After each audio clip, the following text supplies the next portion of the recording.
Hello students, welcome to Edu Study 26। और आज हम अपनी वीडियो का अगला पार्ट शुरू करने जा रहे हैं। जैसे कि आप लोगों को पता है कि हम विज्ञापन के बारे में पढ़ रहे हैं। विज्ञापन को इंग्लिश में एडवर्टाइजमेंट बोलते हैं। हम काफ़ी सारे टॉपिक्स जो हैं इसके पढ़ चुके हैं और आज हम एक नया क्वेश्चन लेके आए हैं जो कि आपके क्वेश्चन पेपर के अंदर गिवन है। ये क्वेश्चन बेटा बहुत बार फ्रीक्वेंटली देखा जा चुका है आपके एग्जामिनेशन के अंदर, इसलिए मैं आप लोगों को ये क्वेश्चन करवा रही हूँ। देखिए, बढ़ते हैं क्वेश्चन की तरफ बिना टाइम वेस्ट किए। प्रिंट एवं रेडियो के लिए कॉपी लेखन के महत्व को स्पष्ट कीजिए। यानी कि अभी हमें यहाँ पे प्रिंट यानी कि जो हमारे लिखित होते हैं उनको, और रेडियो यानी कि जो मौखिक होते हैं उनको, यानी कि श्रव्य एवं दृश्य दोनों माध्यम। प्रिंट के अंदर आप दृश्य भी बोल सकते हो क्योंकि आप देखते हैं उस चीज़ को, पढ़ते भी हैं, ठीक है। और श्रव्य यानी कि सुनने वाले माध्यम। तो इसके अंदर हम दोनों चीज़ों को ऐड करेंगे और कॉपी लेखन की जो महत्वता है इन दोनों के अंदर उसको स्पष्ट करेंगे, ठीक है। कॉपी लेखन सिंपल सी चीज़ है। हम विज्ञापन लिखते हैं, बोलते हैं, सुनते हैं, ठीक है। विज्ञापन लिखने का मतलब ये है कि जो विज्ञापन दाता है वो अपनी चीज़ को किस तरीके से लोगों के पास भेजता है, यानी कि रिप्रेजेंट करता है, उससे बहुत ज़्यादा फ़र्क पड़ता है, ठीक है। और जब हम एडवर्टाइजमेंट टीवी में देखते हैं तो चित्र माध्यम से एवं जो उनकी भाषा होती है उससे हम विज्ञापन को बहुत लंबे समय तक याद कर सकते हैं, ठीक है बच्चा। तो देखिए, बहुत ही ज़्यादा सिंपल है, सुनने में थोड़ा कॉम्प्लिकेटेड लगेगा आपको, लेकिन ये बहुत आसान है। देखिए, आंसर देखेंगे तो आपको पता चलेगा। कॉपी लेखन, मैंने इस वाले क्वेश्चन को पार्ट्स में डिवाइड कर दिया पॉइंट टू पॉइंट, ताकि आप लोगों को आसानी हो। और चेकर को भी ना ऐसे आंसर चेक करने में अच्छा लगता है क्योंकि उसको आसानी रहती है, उसको पता होता है कि हेडिंग डाली है बच्चे ने, तो वो थोड़े से रीड करते हैं और वो एग्जामिन कर लेते हैं इस चीज़ को कि हाँ बच्चे ने ठीक लिखा होगा, ठीक है। तो आप ये चीज़ें नोट डाउन कर लीजिएगा कि जैसे कि फर्स्ट पॉइंट लिखा है मैंने, जैसे कि विज्ञापन का शीर्षक, तो आप चाहे तो उसको ब्लैक पेन से हाईलाइट कर सकते हैं या फिर सिंपल लिखकर और नीचे अंडरलाइन कर सकते हैं। देन अपना जो है वो मेन बॉडी लिख सकते हैं, ठीक है। ये पेपर लिखने का तरीका होता है बच्चा। तो देखिए, मैं आपको फर्स्ट पॉइंट समझा देती हूँ जल्दी से। विज्ञापन में सबसे महत्वपूर्ण उसका उचित शीर्षक होता है। वह सालों बाद भी पाठकों के मन में बसा रहता है। सच बात है ये। शीर्षक के बिना किसी विज्ञापन की सज्जा या लेआउट की कल्पना नहीं की जा सकती। ऑब्वियसली बात है, अगर हेडिंग ही नहीं होगी तो फिर हमें पता ही चलेगा कि वो क्या चीज़ है। शीर्षक एक पंक्ति या दो पंक्तियों का भी हो सकता है। यह बड़े अक्षरों में होना चाहिए ताकि वह पाठकों का ध्यान अपनी ओर आकर्षित कर सके। यह कॉपी लेखन का सबसे महत्वपूर्ण हिस्सा है। शीर्षक ही कॉपी लेखन का सबसे महत्वपूर्ण हिस्सा है बच्चा, क्योंकि जब तक हमारे पास मेन हेडिंग नहीं होगी तब तक हम किसी प्रोडक्ट के बारे में कैसे खुलकर बताएंगे।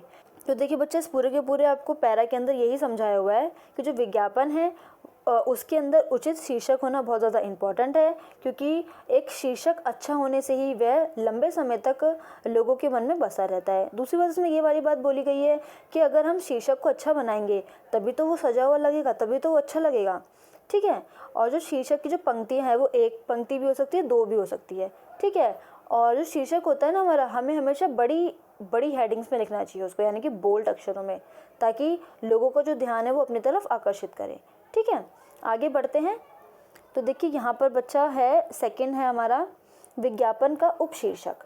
तो यहाँ पर हम विज्ञापन का उपशीर्षक पढ़ेंगे, जैसे कि हेडिंग प्लस सब हेडिंग। तो ये सब हेडिंग है हमारी। देखिए, उपशीर्षक शीर्षक का ही विस्तार है, यानी कि जो उपशीर्षक है ना वही शीर्षक का विस्तार है। शीर्षक की सहायता के लिए उपशीर्षक का प्रयोग किया जाता है, यानी कि शीर्षक जो है ना वो शीर्षक की सहायता करने के लिए है केवल, यानी कि उसको और स्पष्ट बनाने के लिए। शीर्षक जिन शब्दों से जिज्ञासा व ध्यान आकर्षित करता है, उपशीर्षक उसी बात को आगे बढ़ाता है। कहीं वह फायदे या अपील की बात करता है, कहीं गुणों की बात करता है, तो कहीं बहुत सारी बातों का खुलासा करता है, ठीक है बच्चा। यहाँ पर देखिए, मैंने ये बात भी लिखी हुई जो मैंने अभी बोला है। तो देखिए, थोड़े बहुत आपको एग्जांपल देती हूँ मैं। जैसे कि शीर्षक मान लीजिए आप, अल्प बचत अपनाएं। उपशीर्षक सोने चांदी के सिक्के पाएं। दूसरा है हमारा कैश लोन। उपशीर्षक रुपए 1 लाख तक। नेक्स्ट है हमारा मैं रक्तदान करता हूँ, क्या आप भी करते हैं। देखिए बच्चा, यही होते हैं हमारे शीर्षक और उपशीर्षक, कि शीर्षक के अंदर हम मेन बात बोलें और उपशीर्षक के अंदर उसी बात को डिफाइन करें या फिर क्वेश्चन करें, ठीक है। बढ़ते हैं आगे की तरफ। थर्ड है हमारा विज्ञापन का मूल कथ्य है बॉडी कॉपी। देखिए बच्चा, जिस तरीके से आपका एग्जाम्पल देती हूँ मैं आपको छोटा सा। हम एप्लीकेशन लिखते हैं तो हमारी एप्लीकेशन के अंदर फॉर्मेट होता है जो मोस्टली सेम होता है, लेकिन जो हमारी बॉडी होती है वो डिपेंड करती है कि हमसे क्या क्वेश्चन किया गया है। ठीक है, इस तरीके से विज्ञापन की भी जो है वो बॉडी कॉपी होती है, यानी कि उसकी मेन बात। देखिए, शीर्षक में दिए गए संदेश को विस्तार देने का कार्य आलेख की काया करती है। यानी कि जो शीर्षक होता है ना, उसको संदेश जो होता है, आलेख, कोई भी आलेख होता है जो हम लिखते हैं, उसकी काया माया, ठीक है, यानी कि वो किस तरीके से बोला गया है, इस बात पर डिपेंड करता है। विज्ञापन की भाषा में इसे बॉडी कॉपी कहा जाता है। बॉडी कॉपी में विज्ञापन द्वारा दिए गए संदेश, उत्पाद गुणवत्ता, उपयोगिता एवं मूल्यों की विवेचना की जाती है। इसमें उपभोक्ता को उत्पाद या सेवा विशेष के पक्ष में तार्किक ढंग से समझाया जाता है। यानी कि जो बॉडी कॉपी होती है ना, उसके अंदर मेनली क्या बताया जाता है, जो हमारा प्रोडक्ट है उसके बारे में डिटेल्ड बातें बताई जाती हैं कि एक्चुअली में वो क्या है, उसके क्या फ़ायदे हैं, आप कितने प्राइस में ले सकते हैं और क्वालिटीज़ क्या हैं उसकी। ठीक है, सब बातों को बॉडी कॉपी में बताया जाता है। आई होप कि आपको समझ में आ गया होगा। देखिए, बेस लाइन देखते हैं, ये भी बहुत इंपॉर्टेंट है बच्चा। विज्ञापन में बेस लाइन वह वाक्य होता है जो संबंधित विज्ञापन के बारे में उसके सार को प्रस्तुत करता है, एक तरीके से कंक्लूजन को। बेस लाइन केवल एक बार लिखी जाती है। आप देख लीजिए, प्रोडक्ट की जो बेस लाइन है ना बेटा, वो हमेशा एक ही बार लिखी जाती है और वो सालों साल तक चलती है। बेस लाइन को बार बार नहीं बदला जाता है। लिम्का पेय का बेस लाइन है नींबू जल सा मज़ेदार पेय। लिम्का की बात की जा रही है यहाँ। और फिलिप्स का 5 वर्षों से भारत के घर घर में विश्वसनीय नाम आज भी प्रचलित है। छोटा सा एग्जाम्पल दोबारा है लिम्का का, यहाँ देखिए, नींबू जल सा मज़ेदार पेय, लिम्का। आपने लिम्का की ऐड देखी होगी तो पक्का आपने सुना ही होगा। ठीक है, आई होप कि आपको इसमें कोई डिफ़िकल्टी नहीं होगी। बेस लाइन के अंदर बहुत इजी था ये, बस खाली बेस लाइन का निचोड़ ये है कि ये सिर्फ और सिर्फ एक बार लिखा जाता है। भले चाहे एड्स को कितनी भी बार बदल बदल के दिखाया जाए, लेकिन जो उनका मेन मोटिव रहता है ना, वो हमारी बेस लाइन के ऊपर ही डिपेंड होता है। बेस लाइन के ऊपर ही जो है वो आश्रित होता है और बताया जाता है बार बार उसी चीज़ को। ठीक है बच्चा, कोई डाउट हो तो आप मुझे कमेंट कर दीजिएगा। चित्र एवं फिल्म। विज्ञापन सज्जा में चित्र मस्तिष्क पर सीधा प्रभाव डालता है। यानी कि विज्ञापन के अंदर जो भी हम चित्र या फिल्म के द्वारा समझाते हैं ना उसको, तो विज्ञापन उससे बहुत मजबूत हो जाता है हमारा। देखिए, चित्र के द्वारा अपनी बात दूसरों को समझाने की मानवीय वृत्ति बहुत पुरानी है। एक कहावत है, एक चित्र 1000 शब्दों के बराबर होता है। पाठक या श्रोता का ध्यान आकर्षित करने, आलेख में रुचि जगाने तथा उसकी इच्छा शक्ति को प्रभावित करने के लिए विज्ञापनों में चित्रों या छाया चित्रों का प्रयोग किया जाता है।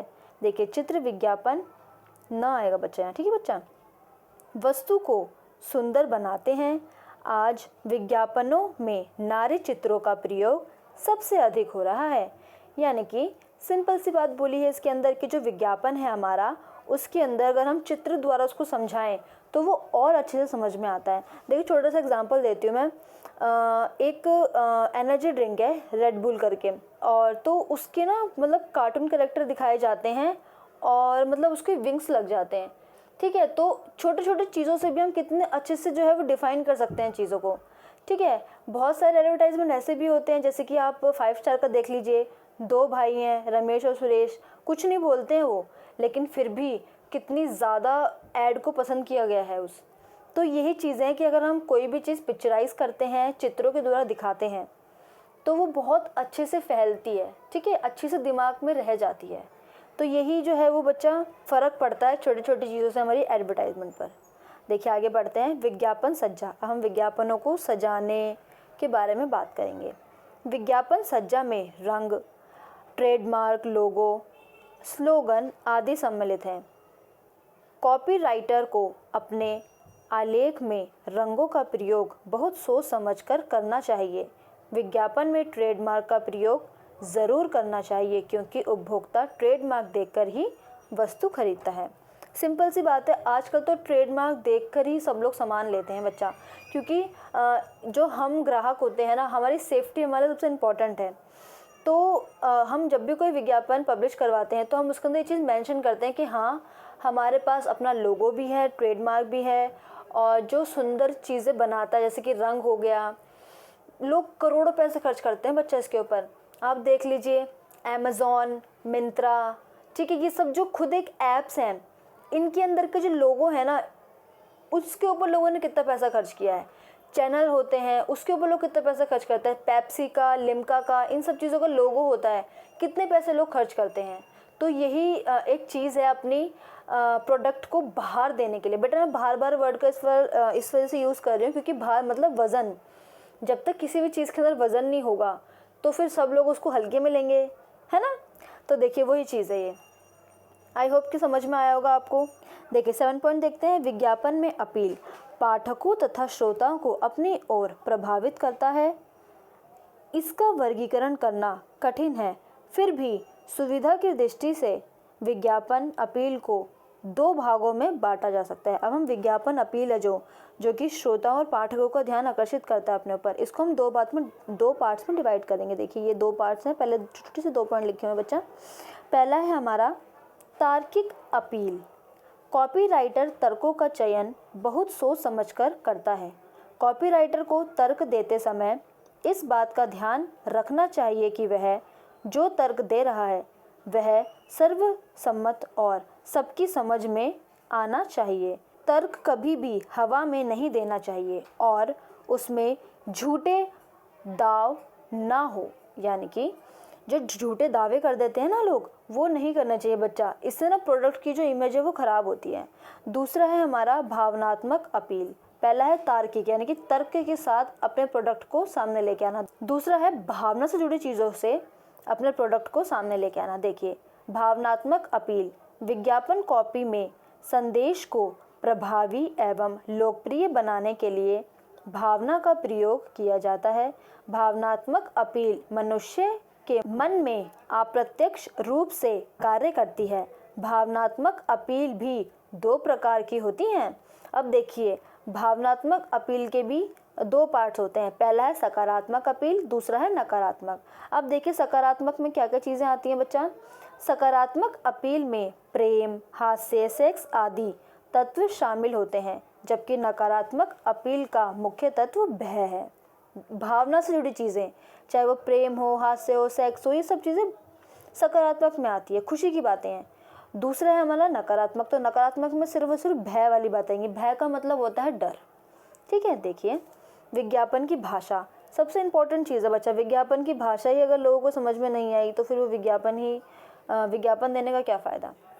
देखिए विज्ञापन की भाषा शैली का निर्धारण उपभोक्ता की आयु, लिंग, शैक्षिक, आर्थिक एवं सामाजिक स्थिति, जीवन स्तर एवं योग्यता के आधार पर किया जाता है।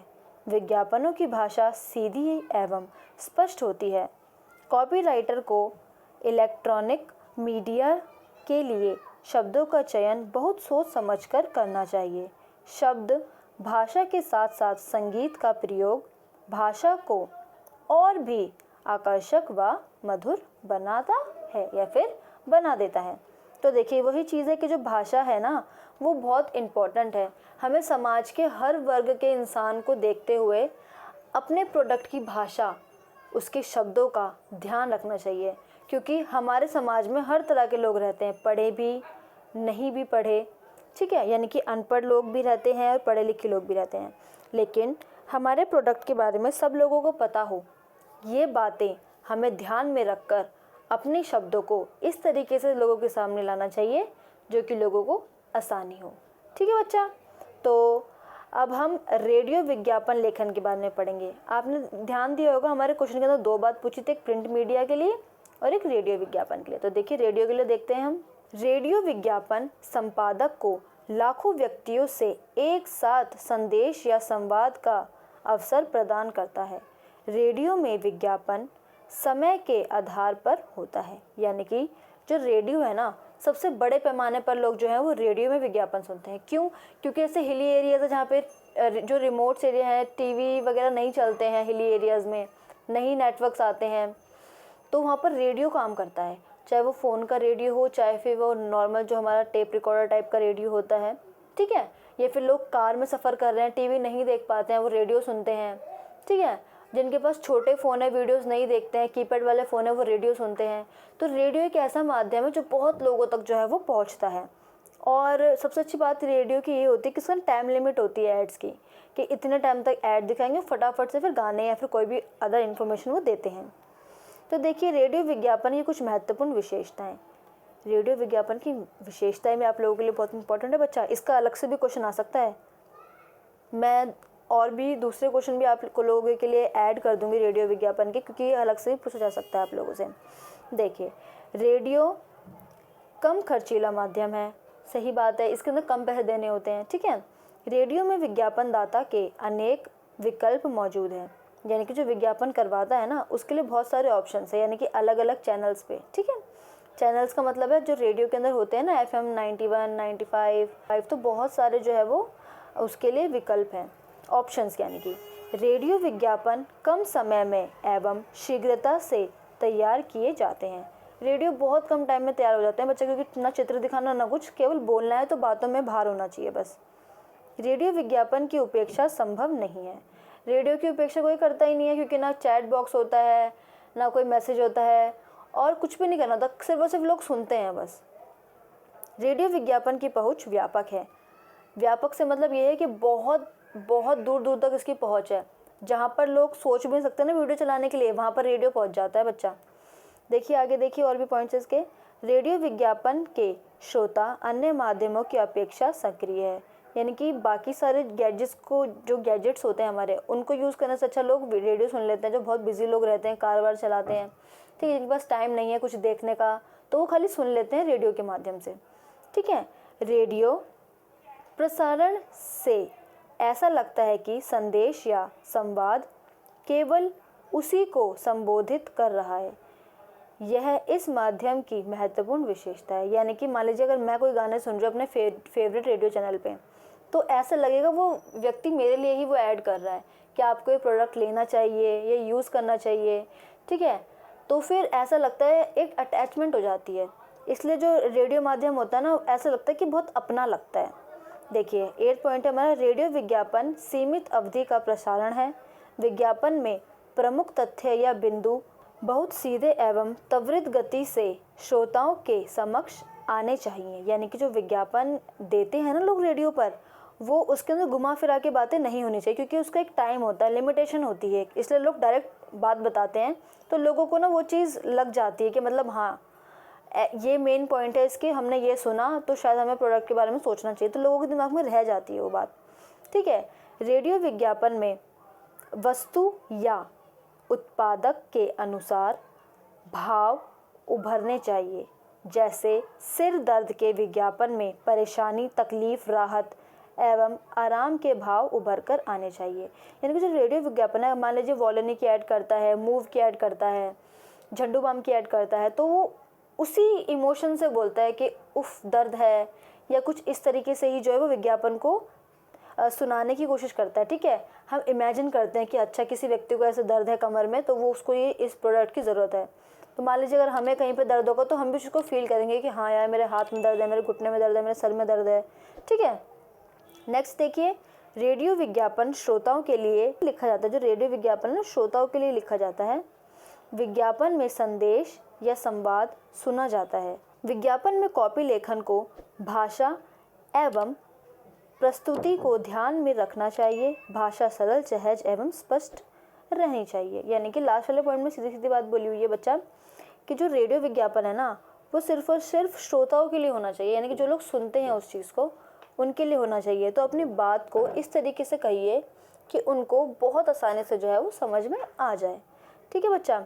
आई होप कि आप लोगों को समझ में आ गया होगा। थैंक यू सो मच मेरी पूरी वीडियो देखने के लिए। अगर आपको मेरी वीडियो अच्छी लगी तो मेरे चैनल को सब्सक्राइब करें, बेल आइकन को प्रेस ज़रूर कर दें बच्चा, ताकि आपको आने वाली नोटिफिकेशन मिल जाए। आप लोगों के लिए बहुत सारे ऑप्शंस हैं, और भी आपके सेमेस्टर्स आएंगे, आप एग्ज़ाम देंगे, तो टाइम टू टाइम मैं आपके जो आपका कोर्स है उसकी सभी वीडियो में डाल दूँगी। आप लोगों को कोई भी डाउट लगता है आप मुझे मेल कर सकते हैं, आप मुझे कमेंट कर सकते हैं, ठीक है बच्चा। और मेरी आपसे रिक्वेस्ट है कि अगर आपके अच्छे मार्क्स आएँ तो प्लीज़ मुझे कमेंट ज़रूर कीजिएगा, मुझे बहुत खुशी होगी। और मुझे इतना सारा प्यार देने के लिए थैंक यू सो मच। आप लोगों का प्यार मेरे लिए बहुत ज़्यादा इंपॉर्टेंट है। मिलते हैं नेक्स्ट वीडियो में।